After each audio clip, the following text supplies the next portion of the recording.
तर मित्रांनो बघू शकता बाहेर अवकाळी पाऊस चालू आहे आणि मी सुद्धा नव्हतो, आता जिथं शेतामध्ये आलेलो होतो कारण पावसात अडकून होतो. बघू शकता आपल्या ज्या सर्व ज्या शेळ्या आहेत त्या एकदम भिजलेल्या आहेत सध्या भरपूर, आणि त्या खुरड्यामध्ये जाऊन बसल्या होत्या शेळ्या डायरेक्ट. बाहेर जो खुरडा आहे तिथं, कारण बघा समजा गारपीट वगैरे झाली तर कसं डायरेक्ट शेळ्या मरतात मित्रांनो. भरपूर खांडाचे खांड मरून पडलेले बघितले तुम्ही. बघू शकता सध्या सगळ्या शेळ्या आपल्या एकदम भिजल्या आहेत. पिल्लं काय मध्ये होते पण शेळ्या संपूर्ण भिजलेल्या होत्या बघू शकता.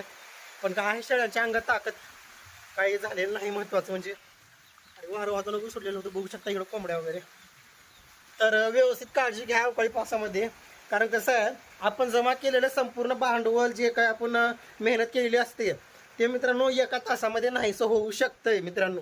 त्याच्यामुळं कसं आहे थोडंसं स्वतःसुद्धा काळजी घ्या आणि जनावरांची पण घ्या. तर ठीक आहे, धन्यवाद.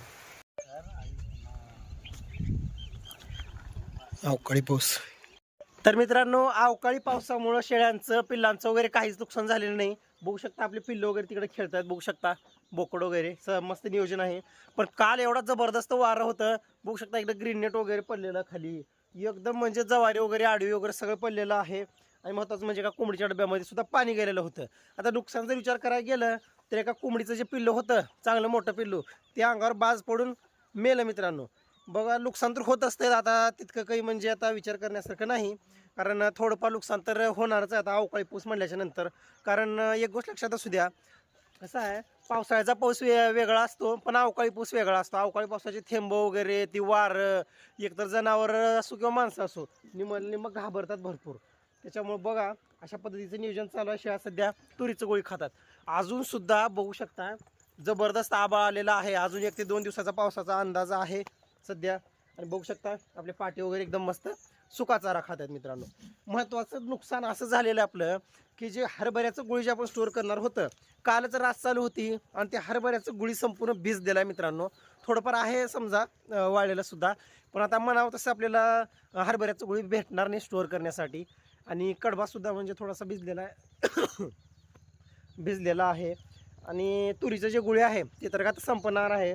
सध्याला नियोजन म्हणजे वैरणीचं आहे. सुक्या वैरणीचे एवढं नुकसान झालेले आहेत. भरपूर जणांचे तुरीचे गुळी सर्वांचे भिजलेले आहेत. किंवा आपण म्हणत असतो की बाबा आपलं ह्याचं जे असते तुरीचं गुळी ते सुद्धा बऱ्याच जणांचं भिजलेलं आहे. त्याच्यामुळे थोडासा सुका चारा मिळणं सध्याला मुश्किल झालेलं आहे.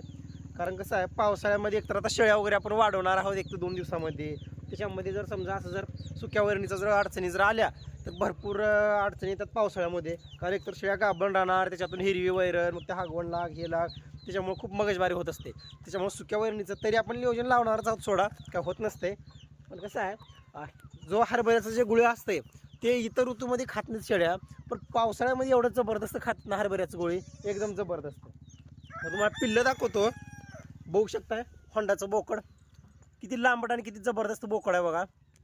म्हणजे लागवडीसाठी सुद्धा ठेवण्यासारखं बोकड आहे. आणि हे बघू शकता पाठ, लांबड्या शेळीची पाठ. आणि ते बघू शकता 2 बोकडं म्हातारीचे.